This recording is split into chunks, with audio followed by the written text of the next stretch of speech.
నమస్తే తెలంగాణ దినపత్రిక చూద్దాం.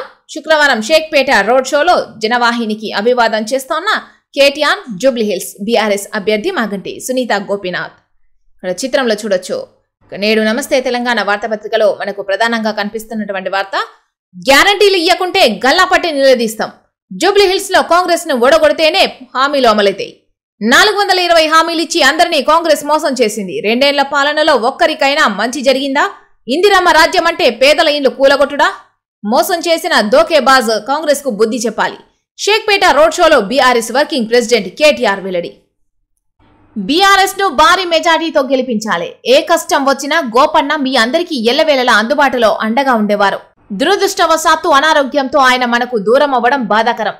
జూబ్లీహిల్స్ ప్రజలకు అండగా ఉన్న కుటుంబం నేడు పెద్ద దిక్కును కోల్పోయింది.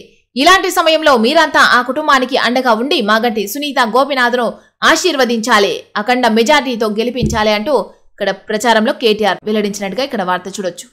ఒక షాక్ ఇస్తేనే కాంగ్రెస్ దిగొస్తుంది. జూబ్లీహిల్స్ లో కాంగ్రెస్ డిపాజిట్ ను గల్లంతు చేస్తే తెలంగాణలో ఉన్న 4 కోట్ల మంది ప్రజానీకానికి ప్రభుత్వం బాకీ ఉన్నవన్నీ అందుతాయి. నెలకు 4000 పింఛన్ రావాలన్నా, నెలకు 2500 రూపాయలు ఆడబిడ్డలకు అందాలన్నా, దివ్యాంగులకు 6000 రావాలన్నా ఉప ఎన్నికలో కాంగ్రెస్ ను చిత్తుగా ఓడించాలి అని రోడ్ షోలో కేటీఆర్ వెల్లడించారు. గ్యారంటీలను అమలు చేయకుంటే కాంగ్రెస్ నేతలను గల్లాపట్టి నిలదీస్తామని బీఆర్ఎస్ వర్కింగ్ ప్రెసిడెంట్ కేటీఆర్ హెచ్చరించారు. వృద్ధులకు నెలకు 4000 పింఛన్ రావాలంటే, ఆడబిడ్డలకు 2500 అందాలంటే జూబ్లీహిల్స్ లో కాంగ్రెస్ కు డిపాజిట్ రాకుండా చేయాలని ప్రజలకు పిలుపునిచ్చారు.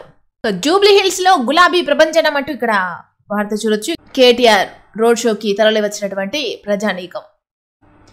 కారుకు ఓటేస్తే స్కీములు ఆపేస్తాం, రేవంత్ దాదాగిరి, ఓటర్లకు బ్లాక్ మెయిల్ అంటూ ఇక్కడ వార్త కనిపిస్తా ఉంది. బీఆర్ఎస్ కు ఓటేస్తే పథకాలు రద్దయితాయి. మీ పిల్లలకు పెడుతోన్న సన్న బియ్యం రద్దు, ఇచ్చిన 25,000 రేషన్ కార్డులు ఉండయి. పేదలకు 200 యూనిట్ల ఫ్రీ కరెంటు పోతది. మహిళలకు ఉచిత బస్సు ప్రయాణం బందే. జూబ్లీహిల్స్ ఓటర్లకు రేవంత్ బ్లాక్ మెయిల్. ఓడిపోతున్నట్టు తెలిసే సీఎం ఆఖరి రాగం. 2 ఏళ్లలో చేసిందేమీ లేక రేవంత్ దమ్కి. ఇది దిగజారుడుతనం, బీఆర్ఎస్ ఆగ్రహం. రహమత్ నగర్ రోడ్ షోలో యాప్ నిరసన సెగ. రౌడీ షీటర్ కొడుకుని అభ్యర్థిగా నిలిపింది కాంగ్రెస్. బీఆర్ఎస్ కార్యకర్తలకు బెదిరింపులు కొనసాగుతున్నాయి. ప్రచారం నిర్వహిస్తోన్న వారిపై దాడులు జరుగుతున్నాయి. తానేమీ తక్కువ తినలేదన్నట్టు ఇప్పుడు ఏకంగా ముఖ్యమంత్రే బెదిరింపులకు దిగారు. సంక్షేమ పథకాలను రద్దు చేస్తానని ప్రజలను బెదిరిస్తున్నారు. బీఆర్ఎస్ ఓడికి ఓటేసిర్రంటే మీ పిల్లలకు పెడుతున్న సన్న బియ్యం బువ్వ రద్దు చేస్తాం అని ముఖ్యమంత్రి హోదాలో జూబ్లీహిల్స్ ఓటర్లను రేవంత్ రెడ్డి బహిరంగంగా బ్లాక్మెయిల్ చేశారు. శుక్రవారం రహమత్ నగర్ లో రోడ్ షో నిర్వహించిన రేవంత్ రెడ్డి బీఆర్ఎస్ కు ఓటు వేస్తే స్కీములను రద్దు చేస్తామని బహిరంగంగా హెచ్చరించారు. ఈ 2 ఏళ్లలో తాను చేసిన మంచి పనుల గురించి చెప్పుకోకుండా ఇచ్చిన రేషన్ కార్డులు, వాటి ద్వారా పొందే సన్నబియ్యం, ఉచిత కరెంటు, మహిళలకు ఉచిత బస్సు ప్రయాణం రద్దవుతాయంటూ ఇక్కడ వ్యాఖ్యానించినట్టుగా వార్త చూడొచ్చు. రెండవ రోజు కాంగ్రెస్ గూండాగిరి. బోరబండలో ప్రచారం చేస్తుండగా బీఆర్ఎస్ కార్యకర్తలపై నవీన్ యాదవ్ అనుచరుల దాడి. ఇక్కడ తిరగనివ్వం అంటూ బెదిరింపులు.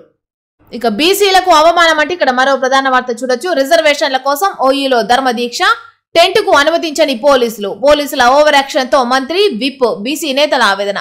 ఎండలోనే దీక్ష, నేలపైనే కూర్చొని నిరసన తెలిపిన మంత్రి శ్రీహరి, విప్ బీర్లాయలయ్య. చట్టసభల్లో బీసీ రిజర్వేషన్ల సాధన కోసం ఉస్మానియా యూనివర్సిటీ ఆర్ట్స్ కళాశాలలో చేపట్టిన ధర్మదీక్షలో సాక్షాత్తు బీసీ మంత్రికి అవమానం ఎదురైంది. ఈ సందర్భంగా పోలీసులు చేసిన అతి తీవ్ర చర్చనీయాంశమైంది.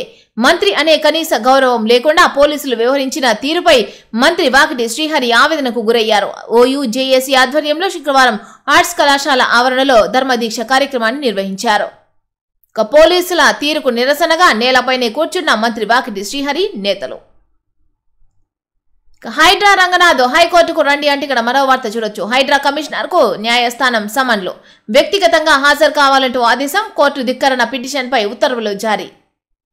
తామిచ్చిన మధ్యంతర ఉత్తర్వులు ఉల్లంఘించినందున కోర్టు ధిక్కరణ కింద ఎందుకు చర్యలు తీసుకోరాదో చెప్పాలని హైడ్రా కమిషనర్ రంగనాథ్ ను హైకోర్టు ఆదేశించింది. హైదరాబాద్ నగరంలోని బతుకమ్మకుంట పరిధిలో ఓ ప్రైవేటు స్థల వివాదంపై యథాతథ స్థితి కొనసాగించాలన్న తమ ఆదేశాలను ధిక్కరించిన కేసులో నోటీసులు జారీ చేసింది. నవంబర్ 27న జరిగే విచారణకు వ్యక్తిగతంగా హాజరై వివరణ ఇవ్వనున్నారు. ఇక 4న బంగాళాఖాతంలో మరో అల్పపీడనం. తెలుగు రాష్ట్రాలకు భారీ వర్ష సూచన హెచ్చరించిన వాతావరణ శాఖ. ఇక కాంగ్రెస్ లో అజార్ కుంపటి అంటే ఇక్కడ మరో వార్త చూడొచ్చు. షబీర్ అలీ దానం ఆగ్రహం. తమను కాదని ఆయనకు మంత్రి పదవి ఎట్లిస్తారని మండిపాటు. త్యాగాలు తాము చేస్తే అత్తర్లు ఆయనకు పూస్తున్నారని ఫైర్. రాష్ట్ర మంత్రిగా ప్రమాణం చేసిన అజారుద్దీన్ కు పుష్పగుచ్చం అందజేసి అభినందిస్తోన్న గవర్నర్ జిష్ణుదేవ్ వర్మ.